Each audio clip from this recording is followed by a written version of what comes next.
Molly Miller. Not yet. Oh. Your name, your company, what area you cover, and how long you've been a Premier Agent on Zillow. Ready? Yeah. Molly Miller, Mansfield, and a little over 2 years I've been a Premier Agent. Mitch Rosenwald, and I'm at Remax Advantage in Peabody, and I've been a Premier Agent since August. John Wells, I'm with my own company, Newburyport Wellsco Realty, and I've been a Premier Agent for about 3 years. Okay. Thank you for volunteering to do this. We really do appreciate it. So I'm going to dive in. The very first question, I know we have our chief economist here who's going to talk about the Zillow's estimate in great detail, but you probably don't have that detailed of a discussion. How do you handle those calls you get regarding the Zillow's estimate when they say, yeah, but Zillow says, do you ever get calls like that from consumers that are steady? Yeah.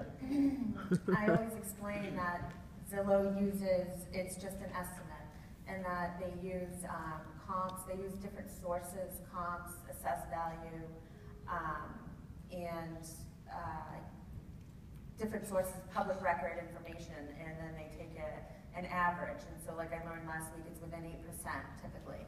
Here in Boston.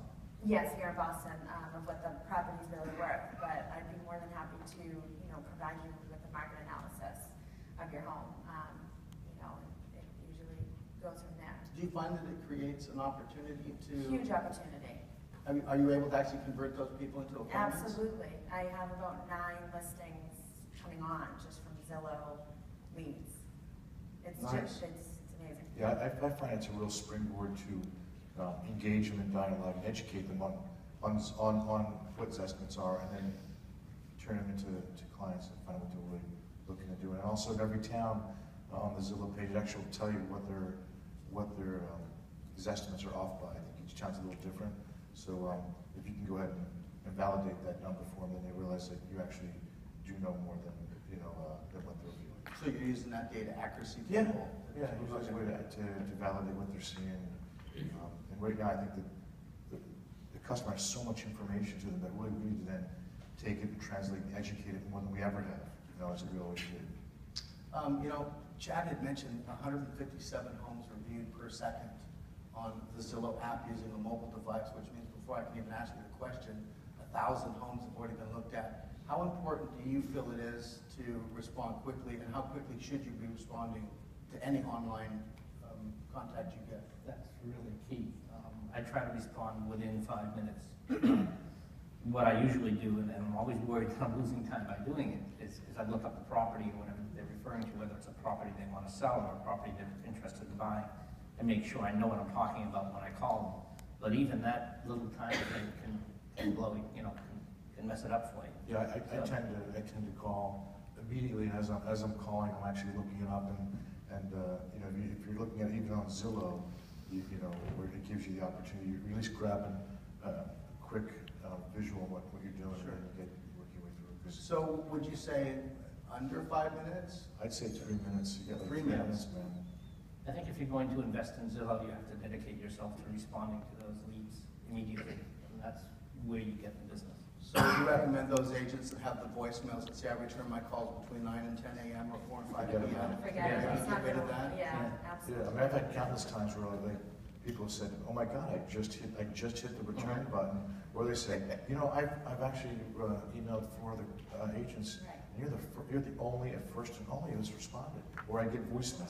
So you really just got to respond quickly because, aside from, and also you want to capture these people, as we all know, in the moment. While they're at their computer still working.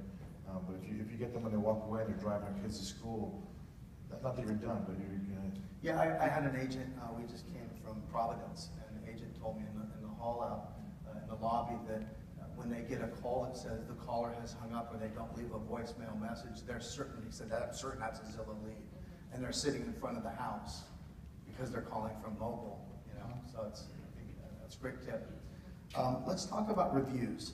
We know that the consumer today is really using crowdsourcing, and people are making buying and selling decisions based on experiences people share that they'll never meet, they don't know, maybe even more than their own relatives or friends. How many reviews do you have? I have about 33 or 34. How about you? I have 13, and growing.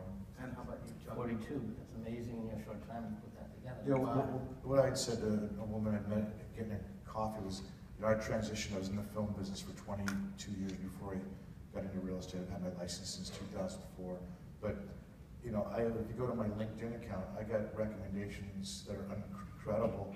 So I tell everybody, because half the people here may be transitioning from another career, is email everybody you know from your LinkedIn to your best friends, because the bottom line is all your skill sets from what you did, whether in banking, film, whatever you used to do, all your skill sets apply, because that's why you're doing this.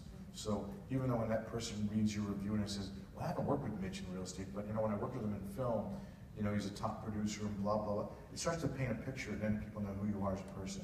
So How many in the audience, actually, how many of you have 5 or more reviews? Awesome. So, yeah, we wanted to go there then.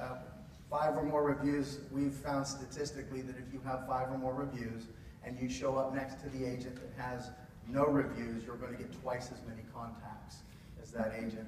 And I was actually a bit excited that you know, people didn't give you 5s across the board, because if you have a 4.75 or 4.8, people actually believe that your reviews are real. How about negative reviews? You ever get a negative review? I don't know what they are. I haven't, but I'm actually looking forward to one, because it gives me the opportunity to show humanness and respond in a nice way. I mean, I don't have any yet either, but it's something that I used to be afraid of, which I'm not anymore. When you get that review, if you ever do get one, and this is a true story, and I'll just keep this really short, always take the high road.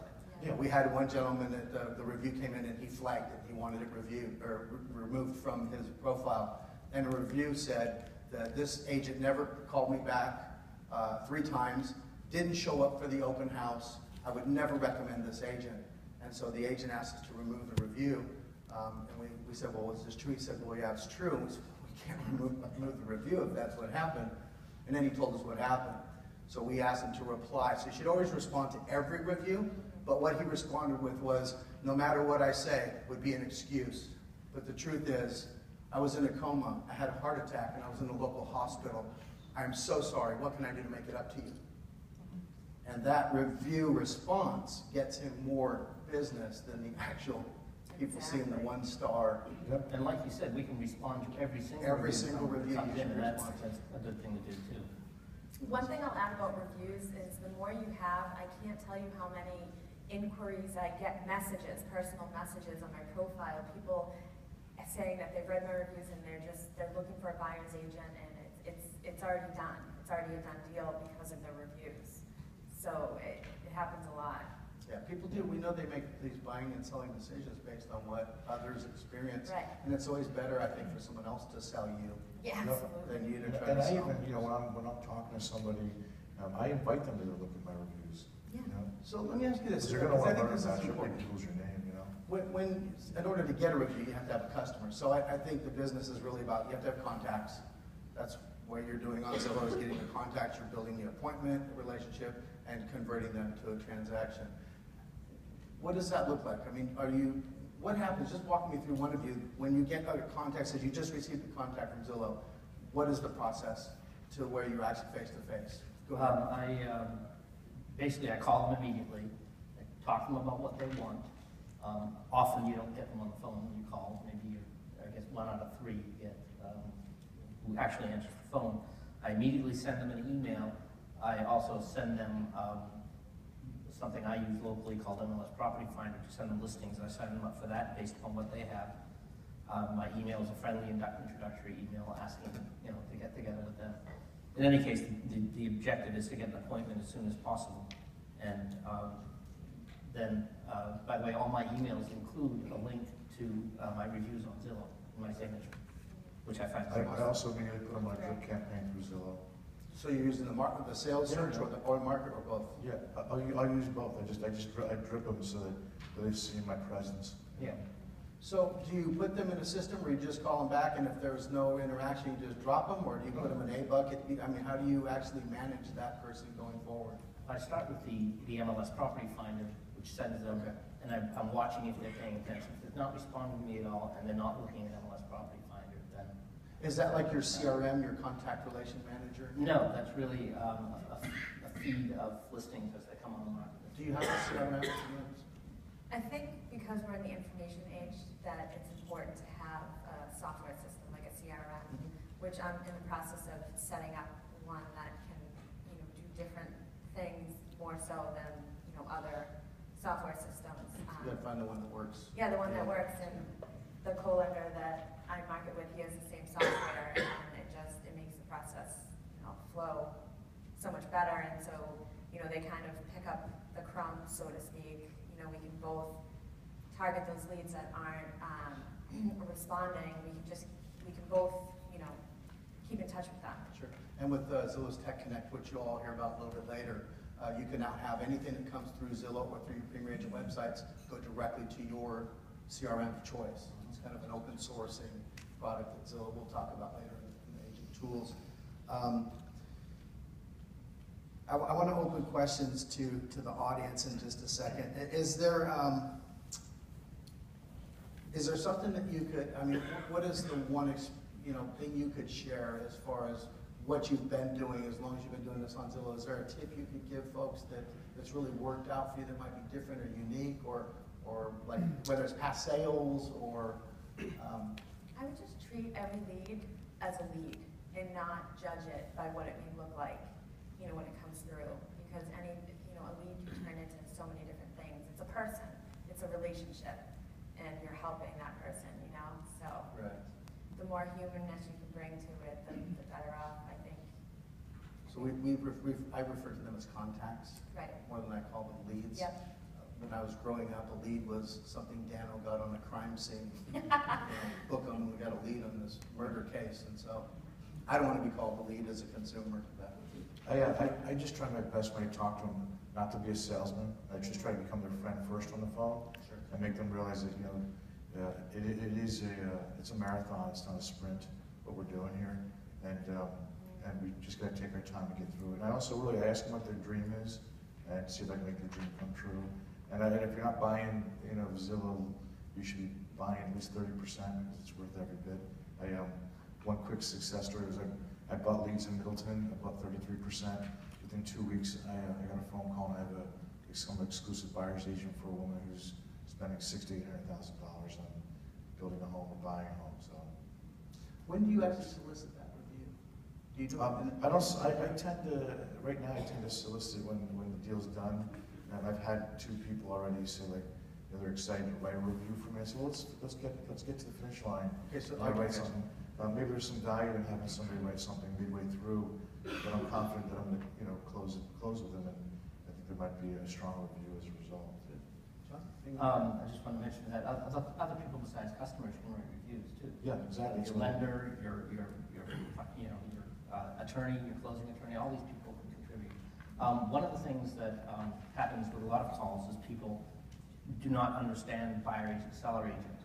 And when they're calling you, they're calling about a listing that they've seen, or they've contacted you about a listing that they've seen, and they don't know when you're contacting them that you're not the listing agent. Do they ask you? I start off by telling them, and I explain what buyer agency is, and I say, Zillow sends me to you because I'm a buyer agent, and you are protected by a buyer agent. And my job isn't to sell you this house; it's to look after your interests. And I try to clear that up right away. That's important. Let's talk some numbers. And again, you can share what you want to. You don't have to share anything you don't want to. If I could calculate, or if you could calculate how many, on average, let's say monthly, calls or contacts or leads you get from Zillow, what would that number look like on a monthly basis on average? In the last, if you broke it down. Just give me a zestimate. Probably 30 to 50 leads per 30 month. to 50 leads per month. How about you? I'm probably at about, I get like 7 to 10 a month, and I have 4 symptoms. And I get about 20 a month, and I have 4 symptoms too. Okay, so now if we take those numbers and we were to break that down into actual appointments and conversions, what percentage of your inbound contacts that you get are you actually able to convert to business? I'd say out of 5, 2 to 3 out of 5. So 30, 45, 40%? Yeah. Okay. I'd say 60 to 70%. I really once, twice, 3 times. I keep circling back with them. John? Of the people who actually I get to speak to and meet, I mean, it's a very, very high percentage, but there is a significant percentage of people who do not respond even though they're signed up. So if I take that out, I would say 1 out of 3 do not respond. That's really good. That's more accurate. You do get a lot of, ones that don't come together, but I would say the ones that do come together are higher. So do you still manage the ones that don't come together? Like, Yes. I mean, maybe I'm looking, but I'm not gonna buy for a year. Do you still keep me in your drip campaigns? And Yes. Okay, and so now there's a lot of ways people are getting business from Facebook. Folks here are using Twitter. They're on Realtor. They're on Trulia. They're on their own website, their company, their blogs. What actual percentage of your business in the last, say, 12 months could you attribute that has come from your Premier agent? I'd say about 65%, 67%. Of your overall business? Yeah. That's really good. Yeah. I'm about the same level. Yeah, I'd say I'm like 50 and 60. And I get great leads. I mean, I'm also part of a team, and I get some leads through that. But really, the Zillow has just been a springboard of opportunity. Great. It's been great. Well, I want to let them, because this is really for these folks, and again, I really appreciate you coming to volunteering to do this. This is awesome. If we could get the mic runners to run around with the mics, come on up. And just hold your hand up high so the microphone. The reason we use microphones is because the people in the back can't hear your question. So. Hi, thanks for your insights. I have 2 questions for you. One, you've all mentioned the value of having your LinkedIn connections, say, for example, write a review about you generally. But when they sign up to be a reviewer of you on Zillow, don't they need to specify a property that goes with that review? That's what I thought. No, they can say they haven't done a transaction with you. Okay, all right. But I'd say too, I probably like 30% of the 13 I have are people that know me from a different world, I'll call it. Okay. And I think it's important just to spread the net and get as many people out there with you. Yeah, I do know that there's 3 ways you can request a review. One is through Zillow, one is a multiple, and then there's one we can send a custom link. And again, to showcase, we have our account executives that will actually walk you through and show you how to do this.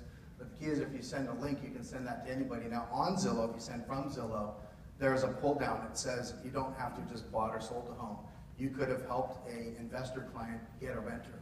That investor could then write a review for you. Okay, thank you. So yeah, I mean, that's a good question. And one more question. I'm finding that a number of the people who respond to me, who send me the inquiry, just want to stay in email land, Well, can you send me an email? Give me the listing information. And by the way, when is there an open house? It's like kiss of death, open house, right?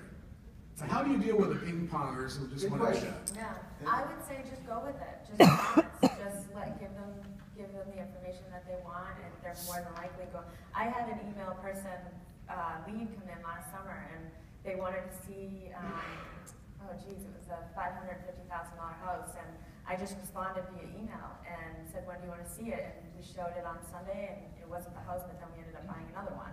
So it's kind of like you have to go in faith sometimes too, and just do it. What I really You want know? to say to them is I don't do business by email, but that's probably not a great way to win. Yeah, I think We had a gentleman on the panel in Stamford, Connecticut, sold a home on Skype. Never saw the person, That's never weird. met him, so that was crazy. Yeah, Okay, how about over on this side? Any questions? Hi, one thing I wanted to mention to this gentleman, I always get a better response when I actually use the phone number that's on there and have an actual conversation. I find I can convert more of my Zillow leads that way by actually calling them on the phone because it surprises the heck out of them. Yeah. It really, really does. like that. My question for the panel is, when do you ask for that review? Is it initially right away? Is it after the sale? Is it during the sale? When is the best time, in your opinion, to ask for that review? I ask for reviews after sales, but I also ask for reviews just from people that I'm showing properties to. And then I'll go back the 10 years that I've been in the business and ask for reviews from past clients. And I just want to talk to as many people as possible. So use the drop-down key, and it'll show you your options of what you can request a review, for or from. I heard a really great tip from one of our other panels also, that anytime you're delivering good news, it's not only a good time to ask for that review, but to also ask for a referral. I'm sure some of you are already doing that, but anytime, you know, hey, guess what? The loan got approved at 2%. By the way, could you take a moment to fill out a review for me? So I thought that was an awesome idea. That way you're asking all throughout the transaction. But he said, you know, anything you want to add to that one? Like I know you hadn't asked at the end of the transaction. I tend to go to the end. Yeah. I just feel like it's hard enough to keep him as a client along the way. So we then back, say, hey, look, and while we're still looking at homes, can you write me a review? I don't know if it sends a message of desperation, like I need reviews, and I'd rather just like play it cool, and then we're done. As part of the buttoning up, wrapping up the. You're doing it before the transactions and stuff. Yeah, exactly. Just at the end of the transaction, because they're happy to. This gentleman over here had a question. Hi, I just had 2 questions. What kind of experience did you have before jumping on the Zillow bandwagon, so to speak? That kind of, Good question. where were you at when made you you guys a started? little more successful? Because I'm just speaking on behalf of like the new agents who Sure. are stuck with companies with no training, no stuff like that. You know what I mean? So how? So were you brand new to the real estate? Well, I was at Century 21 North Shore for about 10 months before I moved over to Remax, which is an amazing brand. And I found that the sooner you get on Zillow, the better, because you got to get your face out there, you got to get your reviews. And the minute I started investing, in Zillow, was the minute that my sales and everything just turned 100%. Were any of you new when you first? Yeah, I was actually, I've been an agent for 5 years when I started with Zillow, but I found that the companies I'd been with, that the quality of the leads was poor. And that was mainly because what I learned is people are looking for people. Buyers are looking and sellers are looking for an agent. They're not looking for a company. And the companies tend to promote the companies and then appoint an agent, and you contact somebody and they have no clue who you are. With Zillow, the quality of the leads was far better, I discovered right from the beginning when I started. And it really helped me now I'm in the top 10% of real estate agents in Newburyport, where there are a lot of very entrenched people. The last thing I'll add to that too is like, when you're on Zillow, you're in control of your own fate. When you're when you're working at a larger company, you have to remember there's sort of a tier process. So if they have any kind of system where leads come in, don't be fooled. They're all being flushed out and they're being sorted out so that somewhere where you land on the food chain when they're giving you a lead, it's pretty much been filtered out, and it might not be as strong of a lead where you're going to get a stronger lead from Zillow. They make sure you get numbers and add emails. And sure, keep this in mind. So at the very end, I'm going to ask you that question. I'm a brand new agent. I'm sitting right next to this gentleman. I've never sold a house. I just got my license yesterday. I'm going to want one piece of advice from each of you that you can give me as a brand new agent, on or off Zillow, because I know everybody here I think is premier agents already. Yeah. What could I be doing better or more? Just one good tip. But we'll keep going. Or do you want to add to No, the? that's okay. Let's keep this gentleman have a question as well. Lots of good questions. Yeah, great panel. I had some questions for the panel. I come at this a little bit differently. I'm actually a lender that's been on Zillow since 2008. I partner with 2 of these 3 people on this panel. And I wanted to just comment on the review piece. And what we found is the consumer is looking at the number